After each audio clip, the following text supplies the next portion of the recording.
नमस्कार विद्यार्थी मित्रांनो. आज आपण university grants commission UGC net बद्दल माहिती घेणार आहोत. म्हणजेच राष्ट्रीय पात्रता परीक्षा UGC नेट 2026 ज्या परीक्षेचे फॉर्म आता सुटलेले आहेत आणि त्याची मुदत किती आहे, अभ्यासक्रम काय आहे, वयोमर्यादा काय आहे आणि फॉर्म भरण्याची पद्धत कशी आहे याबद्दलची संपूर्ण माहिती आपण या व्हिडिओमध्ये घेणार आहोत. तत्पूर्वी तुम्ही आमच्या व्हिडिओला लाईक करा, चॅनलला सबस्क्राईब करा.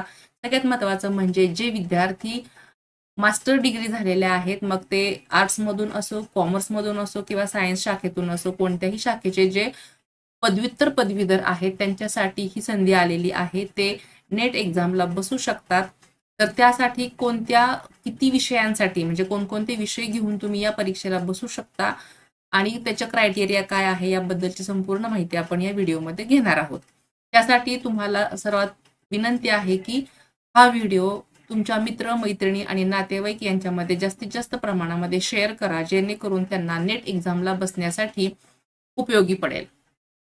तर विद्यार्थी मित्रांनो, सर्वात प्रथम आपण ugcnet.nta.nic.in या साईटवरती गेल्यानंतर आपल्याला ही उच्च शिक्षा विभागाची अशी विंडो ओपन होईल. त्याच्यामध्ये राष्ट्रीय पात्रता परीक्षा UGC नेट याबद्दलची संपूर्ण माहिती इथं मिळणार आहे. तर यामध्ये तुम्हाला अशी विंडो ओपन झाल्यानंतर कॅन्डिडेट ऍक्टिव्हिटी या ठिकाणी तुम्हाला इथं registration window for UGC net June 2026 examination ही एक साईट मिळेल. तर इथं ही लिंक आहे. या लिंकवरती तुम्ही क्लिक केल्यानंतर कुठं कॅन्डिडेट ऍक्टिव्हिटीमध्ये registration window for UGC net June 2026 examination या लिंकवरती क्लिक केल्यानंतर तुम्हाला ही पुन्हा पुढची अशी विंडो मिळेल. तर या ठिकाणी तुम्ही आल्यानंतर ज्यांना नव्यानं ऍप्लिकेशन करायचं आहे तर ते इथं नव्यानं न्यू रजिस्ट्रेशन करू शकतात. इथं तुम्हाला ही संपूर्ण माहिती या UGC नेटच्या एक्झाम बद्दलची जी काही पूर्ण माहिती आहे ती तुम्हाला इथं मिळणार आहे. तर इथं दिलेलं आहे की स्टेप्स टू अप्लाय ऑनलाईन आणि यामध्ये जे काही माहिती आहे ती माहिती तुम्ही घ्यायची आहे. रजिस्ट्रेशन करण्यासाठी इथं संपूर्ण न्यू रजिस्ट्रेशनसाठी एक कॉलम आहे, तुम्ही इथं क्लिक करायचं आहे आणि जे पहिल्यापासून रजिस्टर आहेत म्हणजे ऑलरेडी रजिस्टर्ड कॅन्डिडेट फक्त इथं लॉग इन करायचं आहे. त्यांचा पासवर्ड ID त्यांच्याकडे असणार आहे. परंतु ज्या विद्यार्थ्यांच्याकडे माहितीच नाहीये तर त्यांच्यासाठी हे पहिला सर्वात सुरुवातीचा जो ऑप्शन आहे तो उपयोगी पडणार आहे. तर इथं आपण डाउनलोड इन्फॉर्मेशन बुलेटिन मध्ये क्लिक केल्यानंतर आपल्याला ही अशी विंडो मिळते. तर UGC net 2026 information bulletin online. तर यामध्ये कसं आहे की तुम्हाला इथं संपूर्ण माहिती दिलेली आहे, काय करायचं आहे किंवा कोण या परीक्षेसाठी पात्र आहे त्याबद्दलची संपूर्ण माहिती इथं तुम्हाला मिळते. तर इथं त्यांनी टेबल ऑफ कंटेंट्स म्हटलेलं आहे, ज्याच्यामध्ये तुम्हाला इथं चॅप्टर दिलेला आहे, पेज नंबर दिलेला आहे. त्या पेज नंबर प्रमाणे तुम्ही पुढे पुढे जाऊन तुम्हाला जी काही माहिती घ्यायची असेल ती तुम्ही घेऊ शकता. चॅप्टर 1 मध्ये तुम्हाला इंट्रोडक्शन दिलेलं आहे, जे अबाउट नॅशनल टेस्टिंग एजन्सी म्हणजे NTA बद्दलची माहिती देतं. अबाउट युनिव्हर्सिटी ग्रँट कमिशन म्हणजे UGC बद्दलची माहिती 9 नंबरच्या पेजवरती आहे. University Grant commission national eligibility टेस्टसाठी तुम्हाला 9 आणि 10 पेजवरती संपूर्ण माहिती मिळणार आहे. त्यानंतर जो चॅप्टर 2 आहे त्याच्यामध्ये एक्झामिनेशन स्कीम दिलेली आहे. तर UGC net June 2026 page number 12 त्याच्यावरती माहिती दिलेली आहे. मोड ऑफ एक्झामिनेशन 12 नंबर पेजवरती माहिती दिलेली आहे. Pattern of examination, subject and syllabus of test 12 नंबरवरती माहिती दिलेली आहे. Medium of question paper page number 12 आणि मार्किंग स्कीम पेज नंबर 13. आता चॅप्टर 3 मध्ये तुम्हाला एलिजिबिलिटी अँड क्वालिफिकेशन दिलेलं आहे, जे पेज नंबर 14 ते 18 मध्ये येत आहे. त्यामध्ये तुम्ही कोण विद्यार्थी किंवा कोणते विद्यार्थी इथं एज क्वालिफिकेशन त्यांचं काय आहे ते पात्र होऊ शकतात आणि एज लिमिट काय आहे त्याबद्दलची माहिती 14 ते 18 मध्ये तुम्हाला मिळेल. रिझर्वेशन मध्ये तिथे तुम्हाला 19 ते 23 पेजेस मध्ये तुम्हाला रिझर्वेशन त्याबद्दलची संपूर्ण माहिती, आणखीन डिसॅबिलिटी म्हणजे PWD जे काही विद्यार्थी आहेत त्यांच्यासाठी इथं तुम्हाला पूर्ण माहिती की ते काय काय कोणकोणत्या कॅटेगरीतून बसू शकतात आणि पात्रता काय आहे ही संपूर्ण माहिती इथं तुम्हाला 19 ते 23 मध्ये मिळणार आहे. त्यानंतर चॅप्टर 5 आहे रजिस्ट्रेशन अँड ऍप्लिकेशन प्रोसेस. तर इथं रजिस्ट्रेशन कसं करायचं आहे ते 24 ते 32 या पानावरती तुम्हाला सगळी माहिती दिलेली आहे. त्यासाठी ऍडमिट कार्ड कसं करायचं आहे, एक्झामिनेशन कसं आहे, संपूर्ण माहिती तुम्हाला इथं मिळणार आहे. फॉर्म कसा फिलअप करायचा आहे 25 नंबरच्या पेजवरती माहिती दिलेली आहे. त्यानंतर ही पुढची प्रोसेस आली की तुमची एक्झाम झाल्यानंतर की चॅलेंज अँड रिझल्ट. एक्झाम झाल्यानंतर तुम्हाला जो प्रोव्हिजन अँसर की येत असते त्याबद्दल तुम्ही इथं चेक करू शकता. 32 ते 35 पेज नंबरवरती त्याबद्दलची माहिती आहे की कसं चेक करायचं आहे ते. तर या व्हिडिओमध्ये आपण ही संपूर्ण माहिती प्रत्यक्ष पाहणार आहोत आणि कसं ऍप्लिकेशन करायचं आहे, फॉर्म कसा भरायचा ही माहिती घेणार आहोत. ही सुद्धा तुम्हाला माहिती संपूर्ण अशी जे काही तुम्हाला इथं पेज नंबर दिलेले आहेत त्याप्रमाणे त्यांचे रूल्स काय आहेत, तुम्ही एक्झाम कशी देऊ शकता, लँग्वेज कुठली आहे, आणि सर्वात महत्वाचं म्हणजे तुम्ही कशा पद्धतीनं परीक्षेला म्हणजे हे अनेक्शर दिलेले आहे तर त्यातलं काय भरायचं आहे, PWD साठी कोणतं सर्टिफिकेट द्यायचं आहे वगैरे वगैरे ती तुम्हाला माहिती दिलेली आहे. तर तुम्ही ती वाचून घेऊ शकता. नसेल तर आपण व्हिडिओमध्ये ती बघणारच आहोत. तर सगळ्यात सुरुवातीला आपण इथं बघणार आहोत की डेट्स, फीज आणि ऍप्लिकेशन प्रोसिजर कशी आहे ती.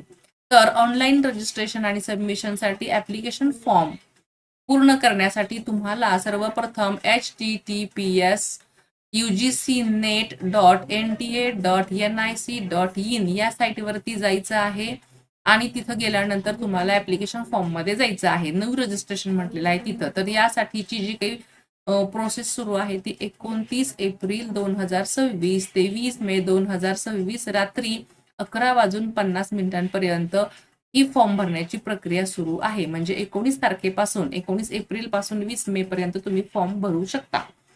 त्यानंतर तुम्हाला फी भरण्यासाठी जी काही डेट आहे म्हणजे तुम्ही फी कशी भरू शकता तर credit card, debit card, net banking, UPI payment करू शकता आणि त्याची मुदत आहे तुम्हाला 20 मे 2026 पर्यंत, जी की रात्री 11:50 आहे.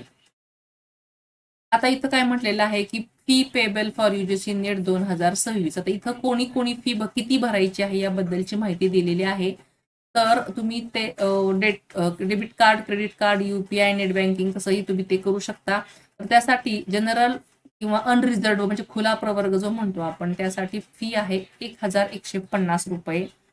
नंतर EWS, OBC, NCL साठी आहे 600 रुपये आणि शेड्यूल कास्ट म्हणजे SC, शेड्यूल ट्राईब्स म्हणजे ST आणि पर्सन विथ डिसॅबिलिटी म्हणजे PWD, person with benchmark disability म्हणजे PWBD साठी जे आणि थर्ड जेंडर आहे त्यासाठी फी आहे 325 रुपये. तर अशा पद्धतीनं तुम्हाला इथं तारखा समजलेल्या आहेत किती तारखेला कधीपासून कधीपर्यंत फॉर्म भरू शकता, कुठल्या तारखेपर्यंत तुम्ही फीची प्रोसेस कंप्लीट करू शकता आणि कोणत्या कॅटेगरीसाठी किती फीज आहे हे तुम्ही इथं पाहिलेलं आहे. तर त्यानंतर तुम्हाला काय करायचं आहे की तुम्हाला जर काही करेक्शन्स करायचे असतील, तुम्हाला असं वाटलं फॉर्म झाल्यानंतर की मला इथं काहीतरी अजून बदल करायचा आहे किंवा माझी शैक्षणिक पात्रता लिहायची राहिलेली आहे किंवा स्पेलिंग मिस्टेक आहे, तर ते करण्यासाठी तुम्हाला 22 मे ते 24 मे रात्री 11:50 तुम्ही ते करू शकता. 22 ते 24 मे या कालावधीमध्ये ते तुम्ही करू शकता. त्यानंतर तुम्हाला जर एक्झाम सेंटरच्या बद्दलची माहिती जी पाहिजे असेल तर ती तुम्ही 10 जूनच्या दरम्यान किंवा तिथून पुढे तुम्हाला ती माहिती मिळेल. आणि तुमचं ऍडमिट कार्ड जे आहे ते तुम्हाला डाउनलोड करण्यासाठीची तारीख आहे 15 जून 2026. आता परीक्षेच्या तारखा काय आहेत तर 22 जून 26 ते 30 जून 26 पर्यंत तुमचा जे काही विषय आहेत ते रॅन्डमली येणार आहेत. 2 शिफ्टमध्ये ही परीक्षा असणार आहे. सकाळचं एक सत्र असतं आणि दुपारी एक सत्र असतं. त्यामध्ये तुमच्या ज्या तारखेला तुमचा विषय येईल त्याप्रमाणे तुम्ही एक्झाम द्यायची आहे. तर त्यासाठी तारखा असणार म्हणजे परीक्षा आपली कुठं असणार आहे की 22 जून ते 30 जून या कालावधीमध्ये. एक्झामचं कालावधी आहे किंवा ड्युरेशन ऑफ एक्झाम आहे 180 मिनिटं म्हणजे 3 तास. त्याच्यामध्ये कोणताही ब्रेक नाही. ऑनलाईन म्हणजे कॉम्प्युटर बेस्ड एक्झाम असणार आहे. पेपर 1 आणि पेपर 2 की जो की सलग असणार आहे, तिथे ब्रेक नाही. पहिला पेपर 50 प्रश्न काही असतील ते संपले की दुसरा पेपर सुरू होतो आणि तुम्ही तिथंच कंटिन्यू करायचा आहे. आता तुम्हाला टायमिंग तर दिलेला आहे की 180 मिनिट्स म्हणजे 3 तास. तेवढ्या वेळामध्ये तुमचे दोन्ही पेपर 1 आणि पेपर 2 तुम्ही कव्हर करायचे आहेत. अशा पद्धतीनं तुम्ही इथं माहिती भरू शकता आणि तुम्हाला इथं साईट दिलेली आहे त्या साईटवरती जाऊन तुम्ही ऑनलाईन ऍप्लिकेशन करायचं आहे. तर अशा पद्धतीनं तुम्ही माहिती घ्यायची आहे.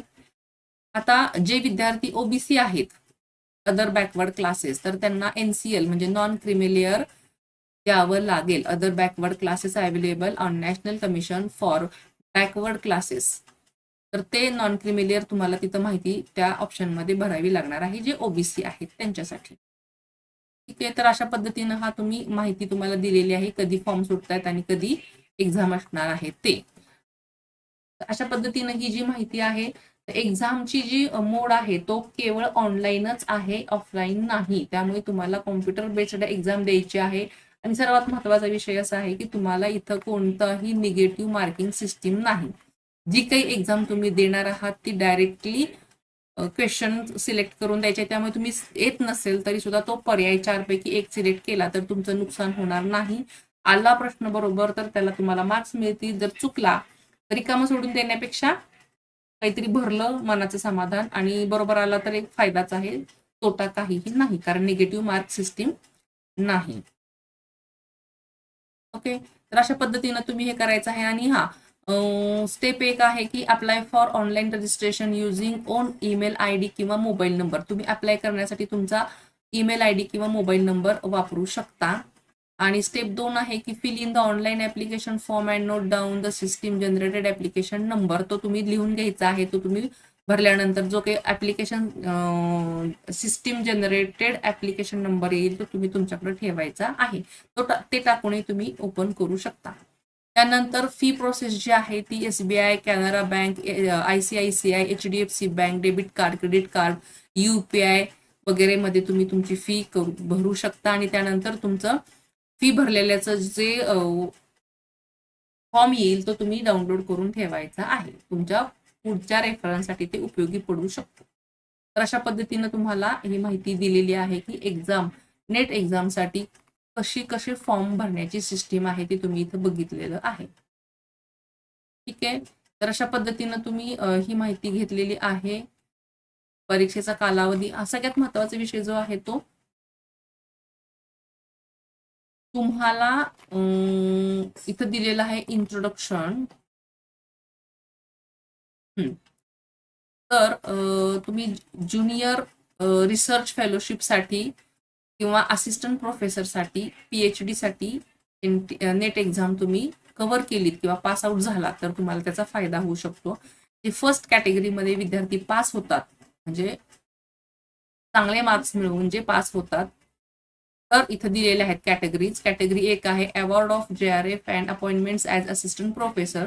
तर जे म्हणजे मार्क्सचं त्यांचं स्कोर चांगला असेल तर त्यांना JRF साठी पण ऍप्लिकेबल आहेत, ते असिस्टंट प्रोफेसर साठी सुद्धा ऍप्लिकेबल आहेत आणि PhD साठी सुद्धा ऍप्लिकेबल आहेत. त्यानंतर कॅटेगरी 2 आहे म्हणजे मीडियम ज्यांना मार्क्स पडलेले आहेत तर तिथं ते JRF ला पात्र नसतील, परंतु असिस्टंट प्रोफेसर आणि PhD साठी पात्र आहेत. आणि कॅटेगरी 3 जी आहे त्याच्यामध्ये ते फक्त PhD साठी अप्लाय करू शकतात, म्हणजे ते पात्र आहेत PhD करण्यासाठी. जसं की JRF ला नाही आणि असिस्टंट प्रोफेसरला सुद्धा नाही, फक्त PhD साठी ते फॉर्म भरू शकतात. आता अशा पद्धतीनं हे वेटेज दिलेलं आहे.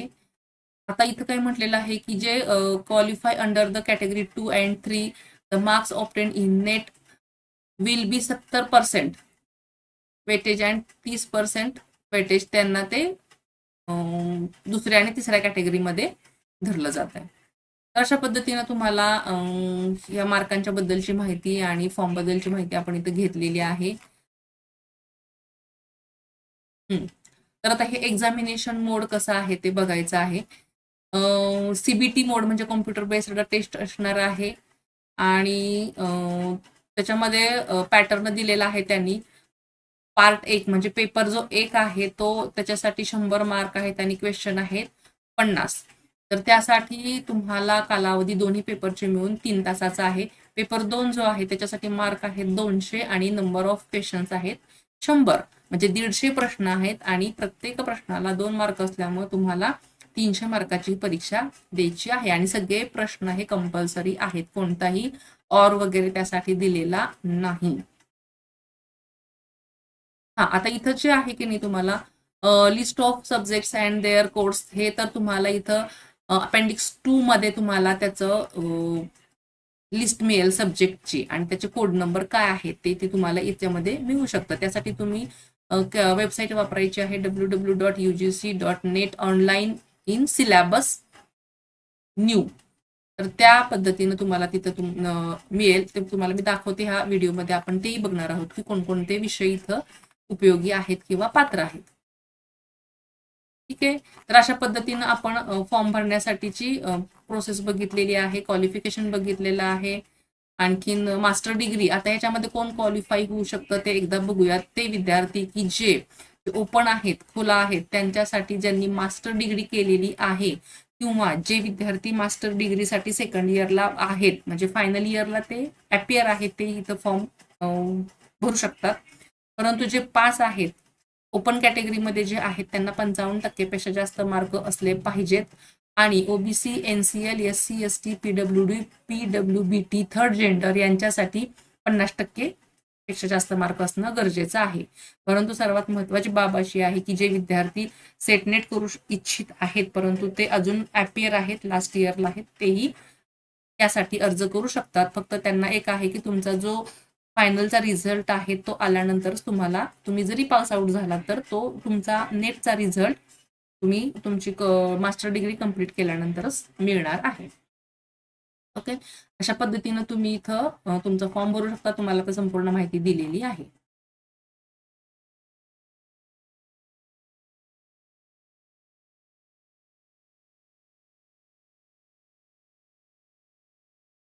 हा, तर आता आणखीन एक सर्वात महत्वाचा मुद्दा आहे की एज लिमिट रिलॅक्सेशन. तर इथं कोणत्याही कॅटेगरीसाठी कोणतीही एज लिमिट नाही. तुम्ही कोणत्याही वयाचे असला तर यासाठी फॉर्म भरू शकता. त्यासाठी अमुक तारखेपर्यंत एवढं वय आहे, 30 वर्ष, 18 वर्ष असं काहीही नाही. 18 वर्षापेक्षा जास्त किंवा मास्टर डिग्री कंप्लीट असलेले विद्यार्थी यासाठी फॉर्म भरायला पात्र आहेत. वयोमर्यादा अनलिमिटेड आहे. कितीही वयापर्यंत तुम्ही फॉर्म भरू शकता. तर विद्यार्थी मित्रांनो, या परीक्षेसाठी म्हणजे नेट परीक्षेसाठी कोणकोणते विषय आहेत आणि त्याचा सब्जेक्ट कोड आहे ते आपण इथं बघणार आहोत. होम सायन्ससाठी 12 कोड आहे. ह्युमन राईट्स अँड ड्युटीजसाठी 92 कोड नंबर आहे. इंडियन कल्चरसाठी 50 कोड नंबर आहे. ह्या इथं संपूर्ण माहिती दिलेली आहे. लॉ साठी 58 कोड नंबर आहे. तर अशा पद्धतीनं तुम्ही संपूर्ण माहिती घेऊ शकता की किती विषय आहेत. आणि मराठीसाठी 38 कोड नंबर आहे.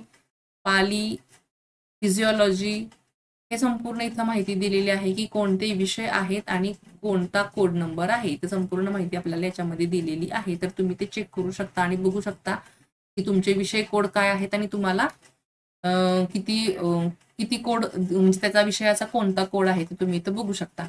आयुर्वेदा, बायोलॉजी वगैरे हे संपूर्ण, योगासाठी सुद्धा कोड नंबर आणि ते विषय आहेत. तर इथं एकूण इथं संपूर्ण सुरुवातीपासूनचे विषय इथं दिलेले आहेत. पूर्ण माहिती इथं दिलेली आहे. तुम्ही इथं चेक करू शकता तुमचा कोड नंबर आणि तुमचा सब्जेक्ट नंबर कोणता आहे, ती भाषा कोणती आहे. इकॉनॉमिक्ससाठी तुम्हाला कोड नंबर 01 आहे. एज्युकेशनसाठी 09 आहे. इलेक्ट्रॉनिक सायन्ससाठी 88 आहे. इंग्लिशसाठी 30 आहे. तुम्हाला इथं संपूर्ण माहिती दिलेली आहे. तुम्ही इथे चेक करून तुमचा विषय कोड घेऊ शकता. जॉग्राफीसाठी 80 आहे. जर्मनसाठी 44 आहे. अशा पद्धतीने हिंदीसाठी 20 आहे. ओके. हिंदू स्टडीजसाठी 102 आहे आणि हिस्ट्रीसाठी 6 आहे. हे मोठे मोठे मी थोडे थोडे वाचले. तुम्ही याच्यामध्ये चेक करून तुमचा विषय कोड तपासू शकता. अशा पद्धतीने हे तुमचे संपूर्ण विषयाचे कोड आहे तिथे दिलेले आहेत. आणि सगळ्यात महत्वाचा विषय आहे की तुम्हाला एकूण किती विषयामध्ये एक्झाम देता येते ते आपण इथं बघूयात. तर यूजीसी नेट एक्झाम ही तुम्हाला एकूण 87 विषयामध्ये देऊ शकता. तुम्हाला 87 विषय आहेत ज्याच्यामध्ये तुम्ही हे करता. आणि हा पुढचा जो आहे तो अपेंडिक्स 3 मध्ये काय दिलेला आहे तर तुम्ही कोणकोणते कोड म्हणजे सिटीज कोणकोणत्या, सेंटर्स कोणकोणते सिटी कोडनं वापरू शकता. हे आंध्र प्रदेशसाठीचे आहेत, आसामसाठीचे आहेत, बिहारसाठीचे आहेत, चंदीगड आहे, दिल्ली आहे, गोवा आहे, गुजरात आहे.